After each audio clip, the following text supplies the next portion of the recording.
आपण रेजिस्टन्स हा टॉपिक पाहत होतो. यामध्ये आज आपण पाहणार आहोत विरोधाचे नियम. त्यालाच इंग्लिशमध्ये म्हटलं जातात laws of resistance. Laws of रेजिस्टन्सचा पहिला नियम काय सांगतो? जो काही कंडक्टरचा रेजिस्टन्स आहे तो लांबीच्या समप्रमाणामध्ये बदलतो. म्हणजेच काय, जर लांबी वाढली तर रेजिस्टन्स वाढणार, जर लांबी कमी झाली तर रेजिस्टन्स कमी होणार.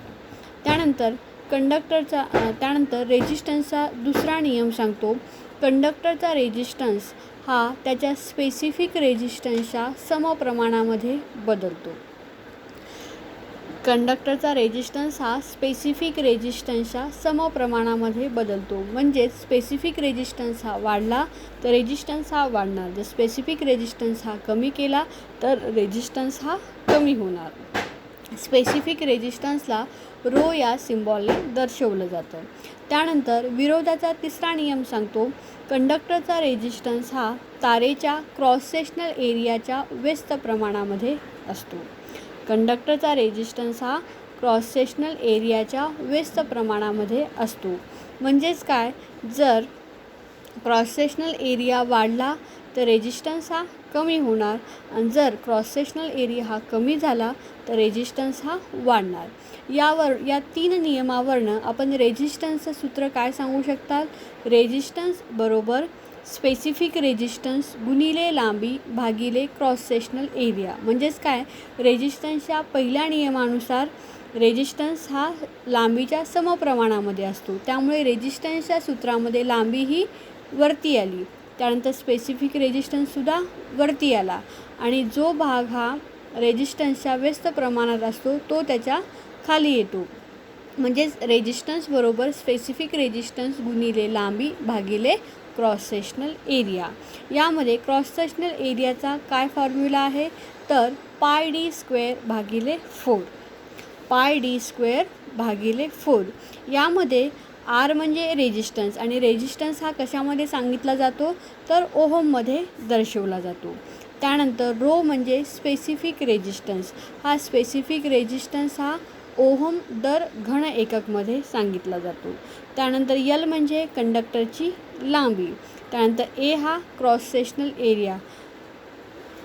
ए म्हणजे काय, क्रॉस सेक्शनल एरिया.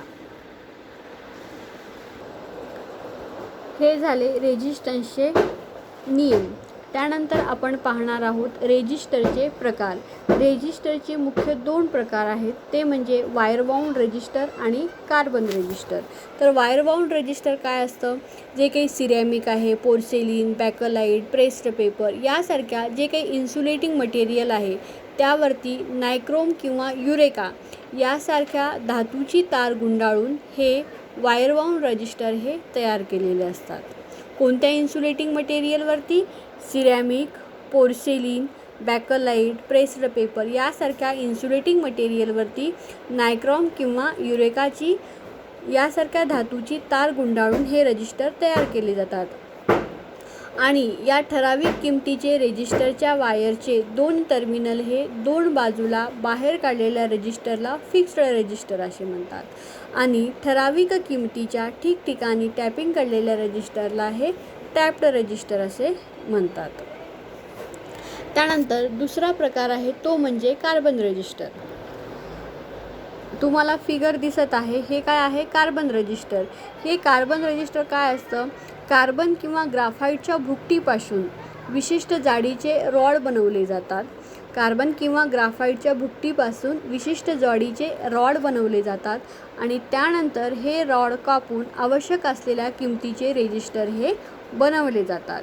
कार्बन किंवा ग्राफाईटचा स्पेसिफिक रेजिस्टन्स हा जास्त असल्याने वायर बाउंड रेजिस्टरपेक्षा हे रेजिस्टर लहान आकारामध्ये बनवता येतात. कार्बन आणि ग्राफाईटचा जो काही स्पेसिफिक रेजिस्टन्स आहे तो वायर बाउंड रेजिस्टरपेक्षा जास्त असतो आणि त्याचा स्पेसिफिक रेजिस्टर वायर बाउंड रेजिस्टरपेक्षा जास्त असल्याने ते बनवते वेळेस आकारामध्ये लहान बनवता येतात. जर तुम्हाला ह्या कार्बन रेजिस्टरचा रेजिस्टर माहिती करायचा असेल तर तुम्ही कलर कोडच्या साह्याने याचा रेजिस्टन्स हे माहिती करता येतो. आणि या कार्बन रेजिस्टरचा उपयोग हा इलेक्ट्रॉनिक क्षेत्रामध्ये केला जातो.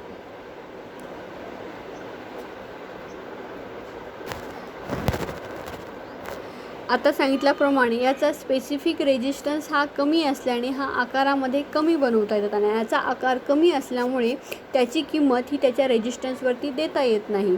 त्यामुळे त्याची किंमत ही विविध रंगाचे पट्टे देऊन दर्शविली जातात आणि या रंगाच्या क्रमांकावरच त्याची किंमत ही ठरवली जाते आणि या पद्धतीला म्हटलं जातं कलर कोड पद्धत. आता यामध्ये कलर कोडच्या साहाय्याने रेजिस्टन्सची किंमत ठरवण्यासाठी प्रत्येक रंगाला एक किंमत आहे.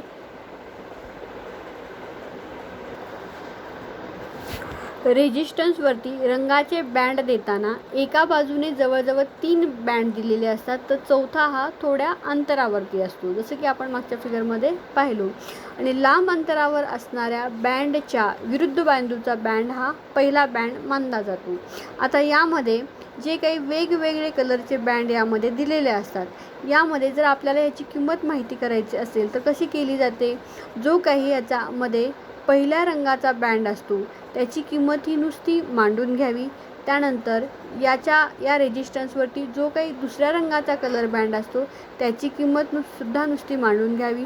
त्यानंतर तिसऱ्या रंगाच्या बँडचं जी काही किंमत आहे ती गुणक किमतीने गुणावे आणि चौथ्या रंगाच्या बँडचा जो काही शेकडा टॉलरन्स दाखवतो ते घ्यावे. यामध्ये विविध रंगाच्या किमतीचा तक्ता येथे दर्शवलेला आहे. काळा, तपकिरी, लाल, नारंगी, पिवळा, हिरवा, निळा, जांभळा, सोनेरी, रुपेरी इत्यादी. आता यामध्ये आपण सांगितल्याप्रमाणे आपण एक एक्झाम्पल पाहूया.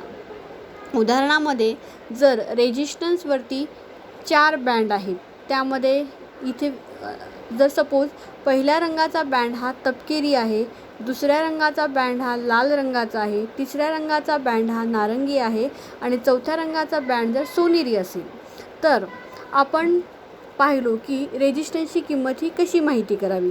यामध्ये काय सांगितलं होतं की पहिल्या रंगाच्या बँडची जी काही किंमत आहे ती मांडून घ्यावी. आता यामध्ये पहिला बँड कोणता आहे तर तपकिरी रंगाचा आहे. तपकिरी रंगाच्या बँडची किंमत आपण त्या तक्त्यामध्ये पाहतो. तपकिरी रंगाच्या बँडची किंमत किती आहे 1, त्यामुळे आपण तपकिरी रंगाच्या खाली 1 क्रमांक लिहिलं.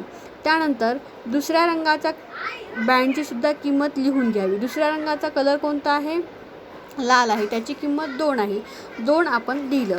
त्यानंतर तिसरा नियम आपल्याला काय सांगतो, रंगाच्या तिसरा बँड हा गुणक किमतीने गुणावा. आता तिसऱ्या रंगाचा बँड कोणता आहे तर नारंगी. नारंगीच्या समोर किती अंक आहेत, किती लिहायचे शून्य आहेत 3, त्यामुळे आपण त्याच्यासमोर 3 शून्य घेतलेले आहेत. आणि चौथ्या रंगाचा बँडचा आपल्याला टॉलरन्स घ्यावयाचा असतो. आता चौथ्या रंगाचा बँड इथे कोणता आहे सोनेरी. तर आपण ह्याच्यामध्ये पाहूया तक्त्यामध्ये सोनेरी रंगाचा चौथ्या बँडचा टॉलरन्स किती दाखवतो इथे +-5%. त्यानुसार आपण +-5% इथे घेतलेला आहे. आता इथे पहा 12,000चे 5% म्हणजे 12,000 गुणिले 5 भागिले 100 यावरनं याची किंमत किती आलेली आहे 600.